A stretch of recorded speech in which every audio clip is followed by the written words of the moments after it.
সাল ২০১০। গাজীপুরের কাশিমপুরে এক শান্ত ধর্মপরায়ণ পরিবারে ঘটল এক দুঃস্বপ্ন, যেখানে প্রতিটি সকাল শুরু হয় আজান, নামাজ এবং কোরআন তেলাওয়াত দিয়ে। সেই ঘরেই নেমে এলো অশুভ অন্ধকার। পরিবারের বড় মেয়ে হুমায়রা, যে সবসময় হাসি খুশি মানুষকে সাহায্য করতে ভালোবাসে, একদিন হঠাৎ বদলে যেতে শুরু করলো। এক রাতে হুমায়রা চিৎকার করে ঘুম থেকে উঠে বলল, মা, কেউ আমাকে ডাকছে ঘরের নিচ থেকে। এরপর দিনগুলোতে তার শরীর শুকিয়ে যেতে লাগলো। চোখের নিচে কালো দাগ, গায়ের বিভিন্ন জায়গায় কালো ছোপ। হঠাৎ হঠাৎ চিৎকার করে ওঠে, কখনো এমন ভাষায় কিছু বলে যা কেউ বুঝে না। হুমায়রার এই অবস্থা দেখে পরিবারের সবাই ভয় পায়। তারা স্থানীয় এক ওঝার কাছে গেলে সে কিছুই বুঝতে পারে না। অবশেষে তাকে নিয়ে যাওয়া হলো একজন আলেমের কাছে। হুজুর হুমায়রার দিকে তাকিয়ে মাথা নিচু করলেন। তার মুখে প্রচণ্ড গম্ভীরতা। ওর ওপর পুরনো ধরনের কালো জাদু করা হয়েছে। ৭টা তাবিজ ৭ জায়গায় লুকানো আছে। একটা না পেলেও হুমায়রা মুক্ত হবে না। পরিবারের সদস্যরা হতবাক হয়ে গেলেন। কিন্তু কে এমন করতে পারে? হুজুর ধীরে বললেন, এটা সাধারণ জাদু নয়। এই পরিবারের উপর হিংসা, রাগ, অপমান আর প্রতিশোধের জাদু করা হয়েছে। তিনি আরও যোগ করলেন, আমি একা পারবো না। আমার সঙ্গে যে সঙ্গী থাকে সে আমাকে তাবিজের অবস্থান দেখাতে পারবে। পরিবারের লোকজন বুঝতে পারে হুজুরের সঙ্গী বলতে তিনি একজন জিনকে বোঝাচ্ছেন। একটা শীতলতা পুরো ঘর ছড়িয়ে পড়ে। সকালেই উঠোনে প্রথম তাবিজ পাওয়া যায়। তারপর একের পর এক আম গাছের গোড়ায়, টিউবওয়েলের পাশে, রান্নাঘরের বেসিনের নিচে, ছাদের পানির ট্যাঙ্কে, পুরনো কুয়োর পাশে, গোয়াল ঘরের পিছনেও। মোট ৬টি তাবিজ মিলল। কিন্তু সমস্যাটা হলো, সপ্তম তাবিজটা খুঁজে পাওয়া গেল না, এবং সেই তাবিজেই পুরো শক্তি বাঁধা। দিন যত যায় হুমায়রার অবস্থা তত খারাপ হতে থাকে। রাতে সে বলে, আমার নিচে কেউ বসে আছে। এক রাতে তার হঠাৎ রক্ত বমি শুরু হয়। হুমায়রার বাবা দ্রুত সেই হুজুরকে ফোন করলেন। হুজুর বললেন, সপ্তম তাবিজ ছাড়া তাকে বাঁচানো যাবে না। ওটা আছে হুমায়রার ঘরের ঠিক নিচে। কিন্তু সমস্যা হলো, ঘর ভাঙতে পরিবার রাজি নয়। পরদিন হুজুর এসে উঠানে দাঁড়ালেন এবং চোখ বন্ধ করে দোয়া পড়তে লাগলেন। তার চেহারায় স্পষ্ট ভয়। এ তাবিজ খুব শক্তিশালী। আমি টের পাচ্ছি আমার সঙ্গীও কাছে আসতে ভয় পাচ্ছে। আমি আপনাদেরকে একজনের ঠিকানা দিচ্ছি, আপনারা তার কাছে যান। হুমায়রার বাবা ঠিকানাটি নিলেন এবং তৎক্ষণাৎ তিনি সেই হুজুরের উদ্দেশ্যে বের হলেন। বিকাল নাগাদ সেই হুজুর আসলেন। হুজুর বাড়িতে ঢুকতেই বাতাস ঠান্ডা হয়ে যায়। তার চোখ যেন ঘরের দেয়াল ভেদ করে নিচে তাকিয়ে আছে। সে এক কোণে দাঁড়িয়ে মাটিতে হাত রাখলো। তার শরীর কেঁপে উঠল।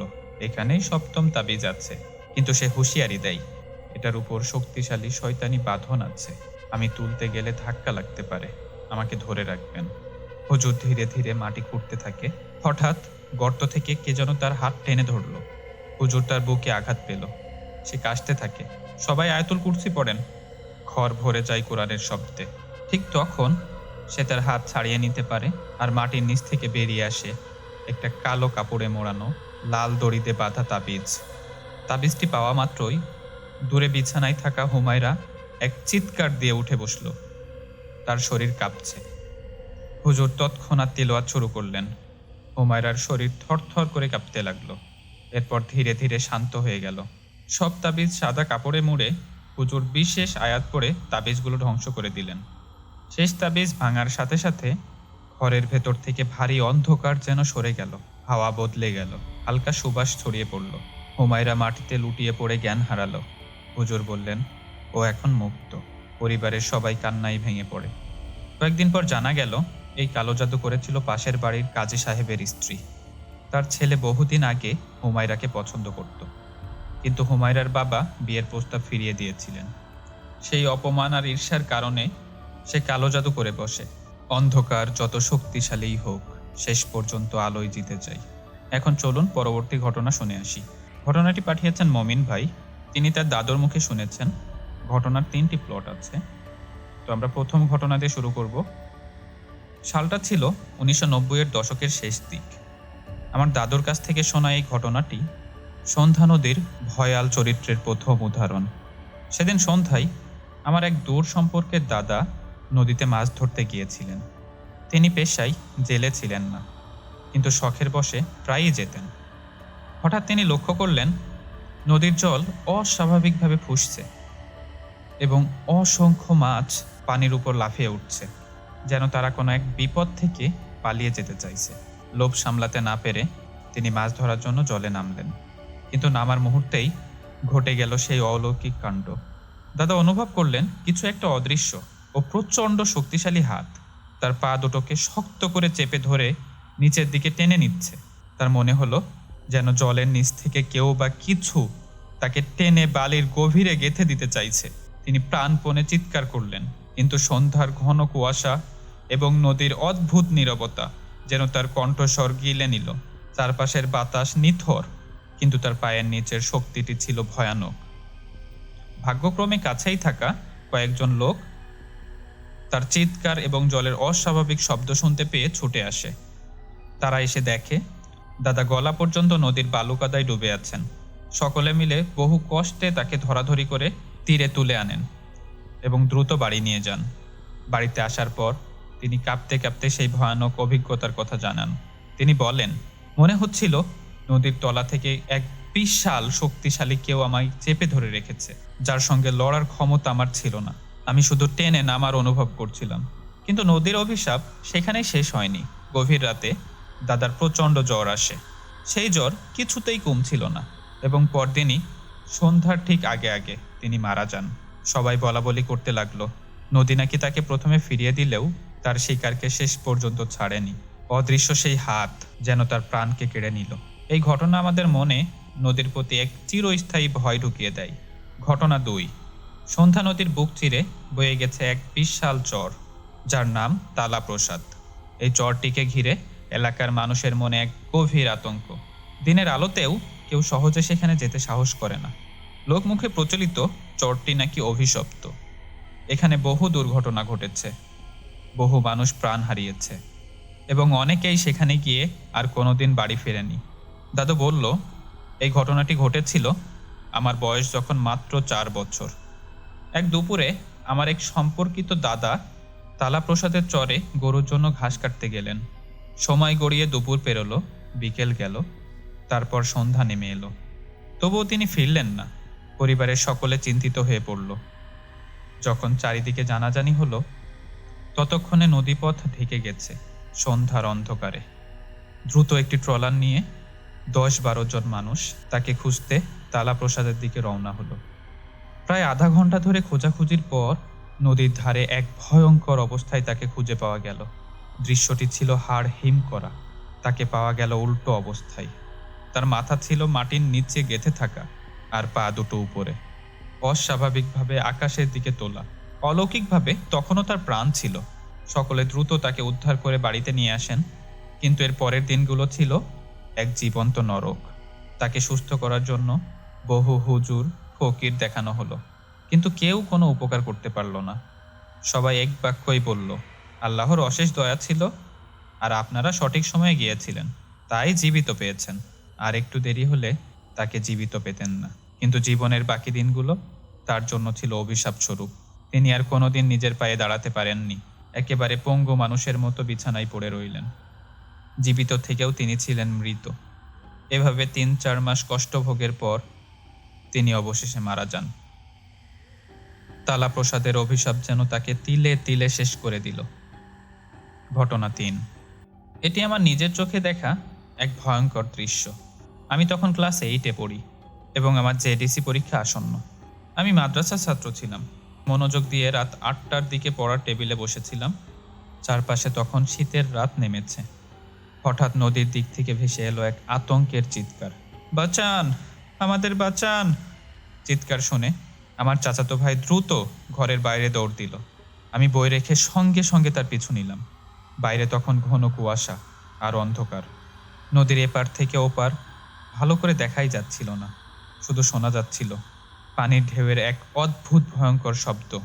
ভাইয়ের পিছু পিছু গিয়ে নদীর ঘাটে দেখলাম এক মাঝবয়সী মহিলা কাঁপতে কাঁপতে চিৎকার করছেন। তিনি ভয়ে জ্ঞান হারানোর উপক্রম। ভিড় জমে গেল।